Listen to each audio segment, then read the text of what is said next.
Bo, have you Yeah. heard that Labour might be stopping the hotels? Really? What? Yeah, well, they're not going to stop the boats, are they? Even though 1,000 arrived on the first day of Shabana Mahmood Day as whatever a new job is. Home Secretary, isn't it? I think. 1,000 people arrived. I've just got to highlight that real quick before we get into the story. 1,000 in one day. Disgusting. There's a monetary value to each one of those parasites, and I've got to pay for it. And I'm pissed. Anyway. It's an invasion, pure and simple. Pure Yeah, and simple. Of course it is. Well, anyway, not to linger too long on that. More bad news. Labour is planning now to, and this is just total bollocks anyway, they're planning to use military barracks to house small boat migrants. So I guess like a few things to sort of highlight here. They tried this before, and it didn't work because apparently military barracks, even though it's fine for our military, wasn't fine for third worlders, and so they cited human rights abuses. And so won. Got moved. Hey, they took it to court and won. Yeah.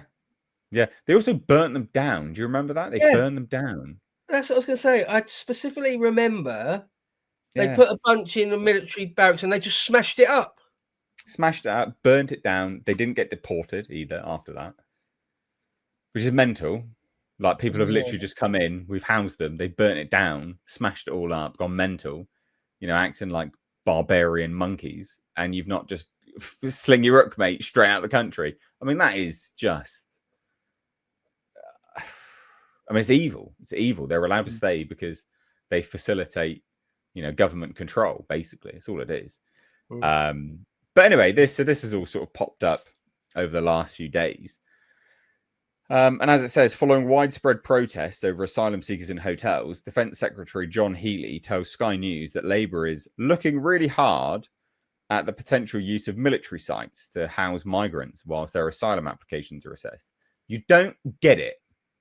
You do not get it. We don't want them here. Point blank. We don't want them here at all. It's not where they are. It's the fact that they're here. We don't want them. They need to go. We were asked for decades. We've said no. If you believe in democracy, they have to go home. You have to put like moratorium, done. No immigration, none. Legal, illegal, none. Cancel asylum, remove ourselves from asylum pacts or whatever it is worldwide. Having an asylum system, any country that has it, that's a luxury item for a country. That's a luxury item for a country to have. It's something that an affluent country would have. It's something that a safe country would have. We're not safe. We're not affluent. We're in huge lumps of debt, and the British people have had enough. So you just don't get it, John. You raging pleb. You melt. You absolute impotent fool of a man.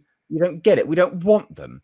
Not only that, real quick, just to add, I couldn't find the direct quote, but he said firmly Labour will never leave the ECHR because, and I quote, otherwise we'd be the only country in NATO that isn't in the ECHR.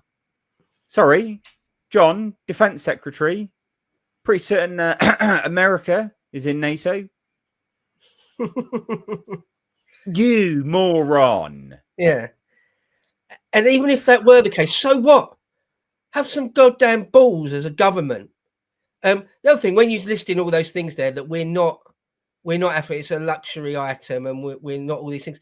On top of that, we're not big, right? Yeah, we're tiny. We're physically, geographically, it's quite a relatively small island, and the density of population is very, very, very high. If you're a giant country like Russia, let's say Russia, there was an influx of tens of thousands, or even hundreds of thousands of people from Central Asia flooding across from Kazakhstan into the bit of Russia opposite Kazakhstan. Okay, you can actually and physically handle that, right? The United States, even, there's vast vast tracts of the United States that are effectively empty. We don't have that. We don't have that. We haven't got anything like that. They're just crammed into our cities, just crammed into slums in our cities. That's what happens here. So yeah, and the other thing, yeah, exactly, completely agree with you, Nate. Where he says we can put them in here whilst their applications are processed. Yeah, so you can process them and let them in. You know, that's not what we want. This is what Labour nearly always boils down to. Whenever they sounds like they're doing something, or they've put out a soundbite that sounds like they're going to crack down and be tough and sort of deal with it in any sort of way. What it always boils down to is more safe and legal routes. Get them in quicker, if anything. Get more in quicker. Deal with it quieter. Always what it is. On the sly. You're right. They don't get it. They're not getting it. It'll all end in tears in the end. Can't keep the lid on this pressure cooker forever. Keep cramming more and more heat and more pressure into it, more and more weight on the lid so that it won't blow up. You can't do that forever. No, and this is the thing. I mean, so just to quote him directly, so you can see how much of an epic imbecile this guy is. We're looking at the potential use of military and non-military sites for temporary accommodation for the people who come across on these small boats that may not have a right to be here. None of them have a right to be here. The British people have mandated it, by the way. So it doesn't matter what anyone else thinks. We have, by majority, mandated we don't want them here. All right, that's democracy. I'm looking really hard at it. I'm looking at it with the Home Office, and I recognise that the loss of confidence of the public over recent years in Britain's ability to control its borders needs to be satisfied, and we have to deal with this problem with the small boats. Well, I'll stop you there, John. Okay, you massive melt. That you don't recognise anything. You just don't understand it. I recognise that the loss of confidence of the public over recent years in Britain's ability to control its borders needs to be satisfied. Right. We don't have control. You're letting them into the country, and you're still telling us you're going to keep letting them into the country. You're just going to tell us you're putting them elsewhere. That's not control. Okay? Well, I mean, it is control because it's all by design. But it goes to show a fundamental disconnect from these idiots in Parliament that they just don't understand. They don't get it. They don't understand. They don't get it. I think it was the Napier Barracks, as it says here, the base in Kent. I think that's the one which was used before. That's the one which got burnt down. They're saying it's still being used. I don't remember it still being used. But I go back to this, and I say it a lot on Twitter, is that, you know, democracy is basically a poison pill to leftists.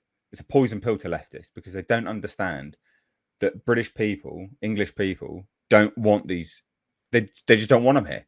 If you did a referendum tomorrow on stopping immigration, legal and otherwise, permanently, it would go a landslide in our favour.